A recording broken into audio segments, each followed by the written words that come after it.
Assalamualaikum warahmatullahi wabarakatuh. Apa kabar semuanya? Di video kali ini saya akan membahas mengenai akuntansi aset tetap. Baik akuntansi atau PSAK ataupun pajak, mengenai aset tetap ini tetap ada aturannya. Jika kita mengacu pada akuntansi, kita akan mengacu pada PSAK nomor 16. Sedangkan di pajak sendiri ini juga diatur di Undang-Undang Pajak Penghasilan. Dari mulai pengakuan, aset ini bisa dikategorikan dalam kondisi dan tempat siap digunakan. Untuk pengukurannya, saat pengakuan awal aset itu ada, itu bisa mengacu pada harga perolehan atau nilai pasar. Selanjutnya, pengukuran setelah pengakuan awal bisa menggunakan model biaya atau model revaluasi. Dari segi penilaiannya, jika mengacu pada akuntansi PSAK 16, masa manfaat itu bisa sesuai estimasi manajemen. Sedangkan dalam UU PPH, masa manfaatnya itu harus sesuai dengan peraturan Menteri Keuangan. Bisa dibaca lagi di Undang-Undang Pajak Penghasilan pasal 11 untuk masing-masing kategori kelompok. Masa manfaat di akuntansi di periode suatu aset diharapkan digunakan oleh perusahaan atau jumlah produksi atau unit serupa yang diharapkan diperoleh dari aktiva oleh suatu perusahaan. Jadi tergantung estimasi manajemen. Sedangkan dalam pajak, masa manfaatnya ditetapkan oleh undang-undang sesuai kelompok aset tetapnya. Kelompok aset ditetapkan oleh keputusan Menteri Keuangan. Jadi harus sesuai dengan kelompoknya. Di dalam metode penyusutan, menurut akuntansi komersil, ini ada metode garis lurus, saldo menurun, jumlah jam kerja, atau jumlah unit produksi. Jadi ini tergantung dari manajemen mau menggunakan yang mana, asalkan taat asas. Sedangkan dalam fiskal hanya menganut dua metode garis lurus dan saldo menurun. Dan ini juga sama, harus taat asas. Kelompok aset dan tarif penyusutan pasal 11 ayat 6 di PPH. Jadi tergantung kategorinya, jika termasuk bukan bangunan, ada kelompok 1, kelompok 2, kelompok 3, dan kelompok 4. Masing-masing masa manfaatnya berbeda, dan masing-masing tarifnya juga berbeda, tergantung dari metode yang digunakan. Untuk tarif bangunan, ada permanen dan tidak permanen. Disebut permanen jika masa manfaatnya itu bisa sampai 20 tahun. Disebut tidak permanen jika masa manfaatnya cukup sampai 10 tahun. Saya masuk ke contoh soal. PT ABC mempunyai aset tetap berupa mobil yang dibeli pada 1 Januari 2017 harga 200 juta. Manajemen mengestimasi umur manfaat mobil selama 4 tahun tanpa nilai residu. Pertanyaannya adalah, buatlah jurnal atas transaksi penyusutan untuk tahun 2017, kemudian hitunglah beda temporer yang terjadi antara komersil dan fiskal. Yang ketiga, hitunglah aset atau liabilitas pajak tangguhan yang muncul beserta jurnalnya. Kita masuk ke perhitungan nomor 1, jurnal atas penyusutan yang terjadi. Pada tahun 2017, terjadi beban penyusutan sebesar 50 juta, sehingga kita jurnal beban penyusutan debit 50 juta dan kredit akumulasi penyusutan 50 juta. 50 juta dari mana? 200 juta ini kita bagi 4 tahun, sehingga 1 tahunnya beban penyusutannya sebesar 50 juta. Kemudian nomor 2 mengenai beda temporer. Ada perbedaan perhitungan penyusutan antara secara komersil dan fiskal. Karena kendaraan ini kita masukkan di dalam fiskal ke dalam kelompok 2, di mana penyusutannya itu selama 8 tahun. Sedangkan menurut akuntansi komersil, penyusutannya ini selama 4 tahun, sehingga ada perbedaan jumlah tahun penyusutan. Kita akan hitung berapa beda temporernya. Menurut penyusutan komersil, 1 tahunnya itu penyusutannya sebesar 50 juta, sedangkan menurut fiskal atau menurut pajak, ini 8 tahun, sehingga 200 juta bagi 8 tahun, sehingga 1 tahunnya 25 juta, sehingga ada perbedaan temporer sebesar 25 juta. Nomor 3, karena nilai buku akuntansi lebih besar dari nilai buku fiskal, maka akan muncul aset pajak tangguhan sebesar 25 juta dikali tarif PPH-nya 25%, sehingga nanti akan muncul 6.250.000 sebanyak aset pajak tangguhan. Jadi kalau misalnya ternyata nilai buku akuntansinya lebih kecil daripada nilai buku fiskal, maka nanti yang akan muncul adalah kewajiban pajak tangguhan. Tapi dalam soal ini, karena nilai buku akuntansinya lebih besar daripada nilai buku fiskal, maka yang muncul adalah aset pajak tangguhan. Selanjutnya, penyusutan menurut perpajakan ayat 4.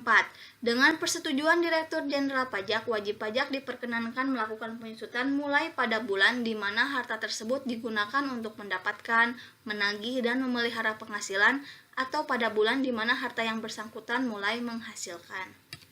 Contoh, PT Sawit Hijau yang bergerak di bidang perkebunan membeli sebuah traktor pada tahun 2013. Perkebunan tersebut mulai menghasilkan panen pada akhir tahun 2014.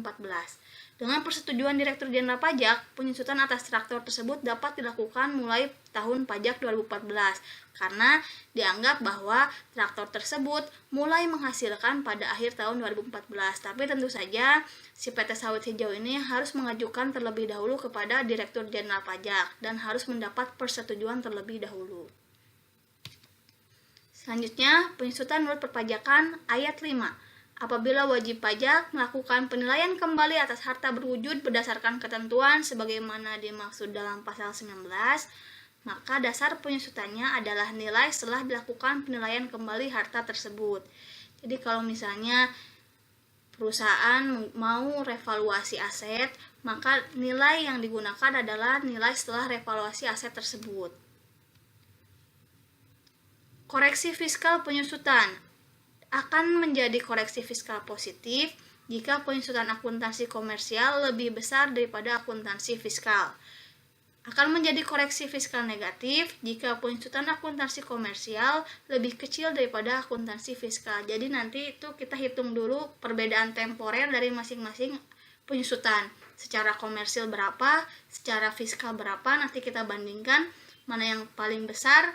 Nanti akan timbul koreksi fiskal. Kalau secara komersil lebih besar daripada fiskal menjadi positif, kalau secara komersil lebih kecil daripada fiskal akan menjadi koreksi negatif.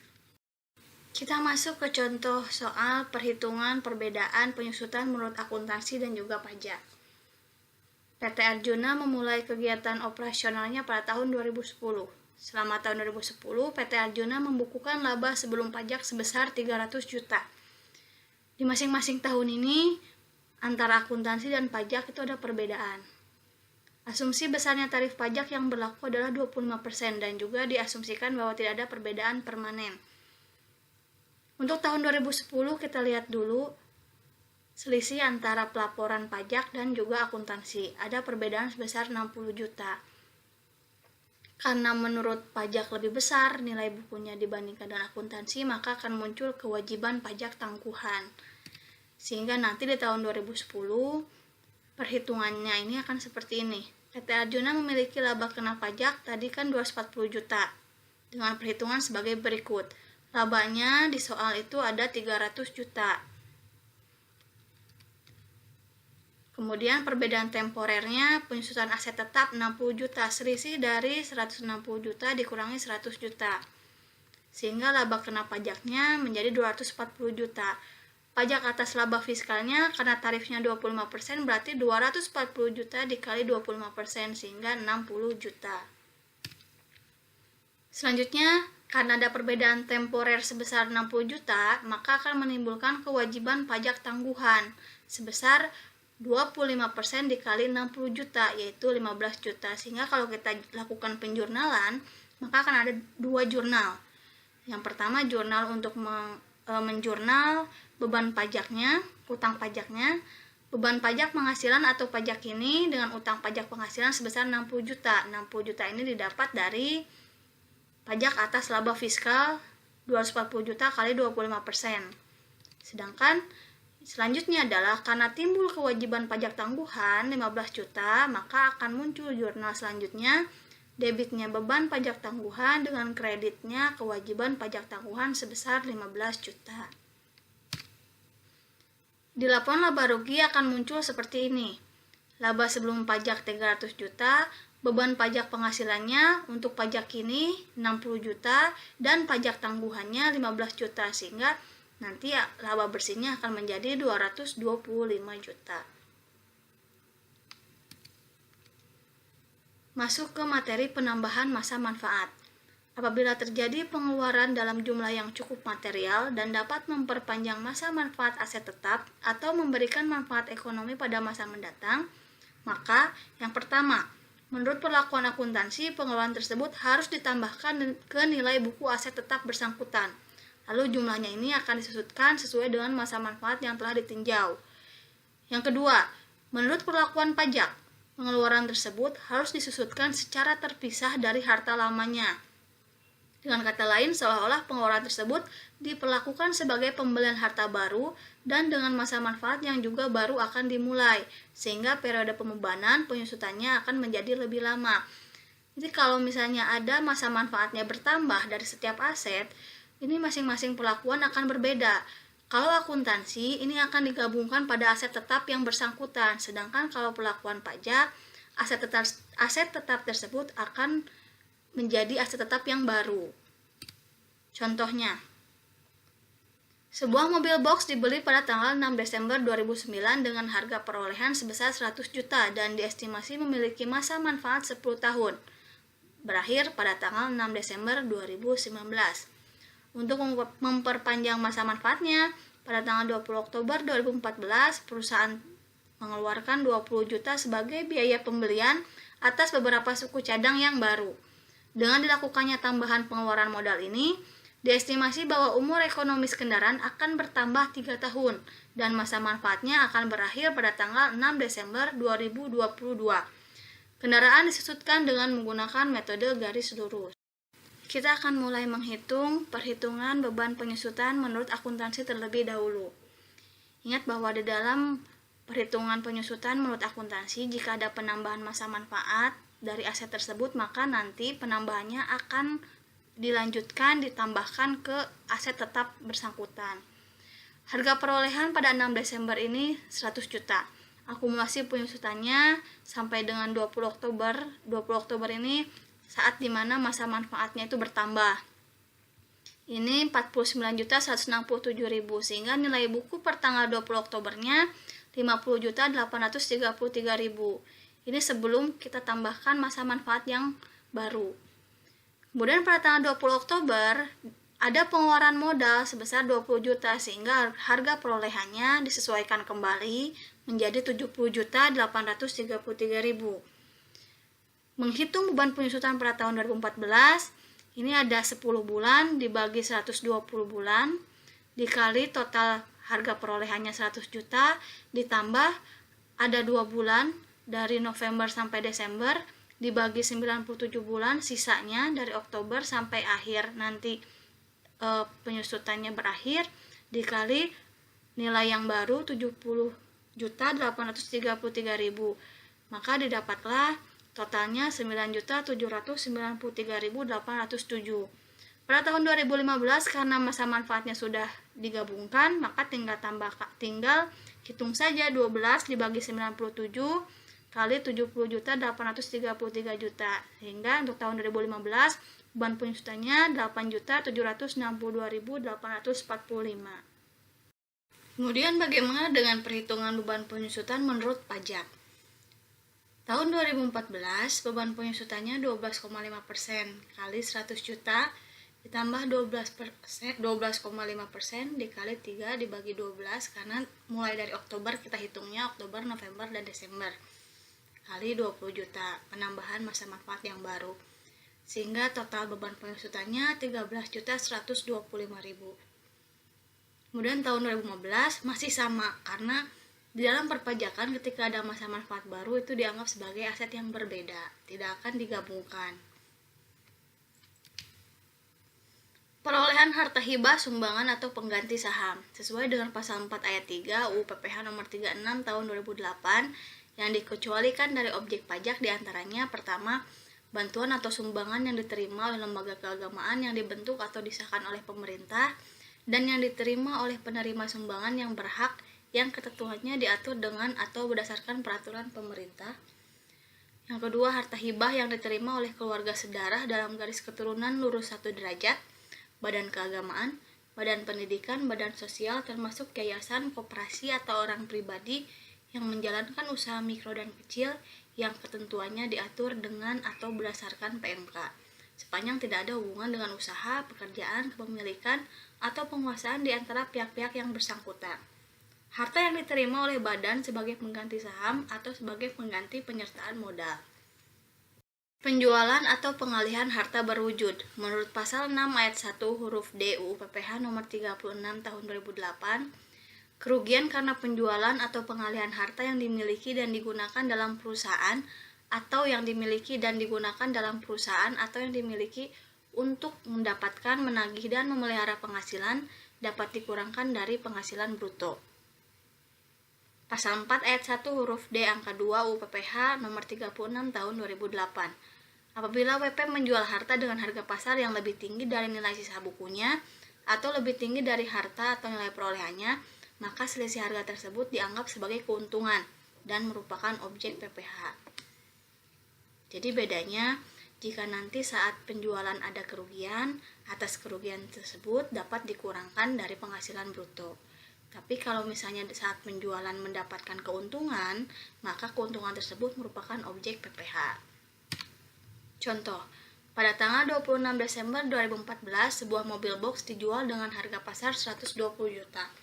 Mobil box tersebut pada mulanya dibeli perusahaan pada tanggal 14 Juli 2013 dengan harga 144 juta. Mobil box ini diestimasi memiliki masa manfaat 6 tahun, sedangkan menurut perpajakan adalah 8 tahun. Karena kalau kendaraan masuk kelompok 2, yang artinya penyusutannya 8 tahun. Metode penyusutan yang digunakan adalah metode garis lurus. Kita bandingkan penyusutan menurut akuntansi dan menurut perpajakan. Harga perolehan sama-sama 154 juta, akumulasi penyusutannya 18 dibagi 72 bulan totalnya, sedangkan menurut perpajakan totalnya 96 bulan. Sehingga akumulasi penyusutan menurut komersil 36 juta, sedangkan menurut perpajakan 27 juta. Sehingga nilai bukunya 108 juta menurut akuntansi dan menurut perpajakan 117 juta. Kita bandingkan dengan harga pasarnya 120 juta, sehingga keuntungan penjualannya menurut akuntansi 12 juta yang lebih tinggi dibandingkan dengan menurut perpajakan, yaitu 3 juta. Kita buat dulu jurnal. Pertama adalah kasnya 132 juta. Kita masukkan akumulasi penyusutan kendaraan. Yang kita buat jurnal di sini adalah ketentuan menurut akuntansi komersil. Sehingga nanti penyusutan yang dimasukkan adalah akumulasi penyusutan menurut akuntansi. Kendaraan harga perolehannya 144 juta, PPN-nya pasal 16D 10%, yaitu 12 juta. Keuntungan penjualan kendaraan 12 juta. Sehingga nanti perbedaan pengakuan besarnya keuntungan dari penjualan aset tersebut antara menurut akuntansi dengan pajak menimbulkan perbedaan tetap. Oleh karena itu, perusahaan harus melakukan koreksi negatif sebesar 9 juta, yaitu selisih antara 12 juta keuntungan penjualan menurut akuntansi dengan 3 juta menurut perpajakan. Untuk pertukaran harta berwujud.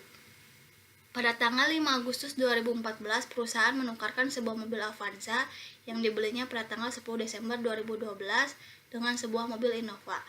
Harga perolehan mobil Avanza 135 juta, sedangkan harga perolehan untuk mobil Innova adalah 207 juta. Metode penyusutan yang digunakan adalah metode garis lurus dan dengan masa manfaat 8 tahun. Baik secara akuntansi ataupun perpajakan, harga perolehannya akan sama, begitupun juga dengan akumulasi penyusutannya karena sama-sama total penyusutannya selama 8 tahun. Sehingga kerugian penjualannya pun nanti akan sama. Kita masukkan ke dalam jurnalnya. Debit pertama kendaraan baru 207 juta, PPN masukannya 10%, 27.700.000. Akumulasi penyusutan kendaraan lamanya senilai 28.125.000 sesuai tabel sebelumnya. Kemudian kerugian pertukaran aset juga sesuai tabel sebelumnya, 16.875.000. Kendaraan lamanya sesuai dengan harga perolehan 135 juta, PPN pasal 16D-nya 9 juta sesuai dengan harga pasarnya 90 juta kali 10% didapat 9 juta. Sehingga kasnya ini selisih dari total debit dan juga kredit. Muncullah 128.700.000. Demikian materi kali ini. Terima kasih banyak atas perhatiannya. Assalamualaikum warahmatullahi wabarakatuh.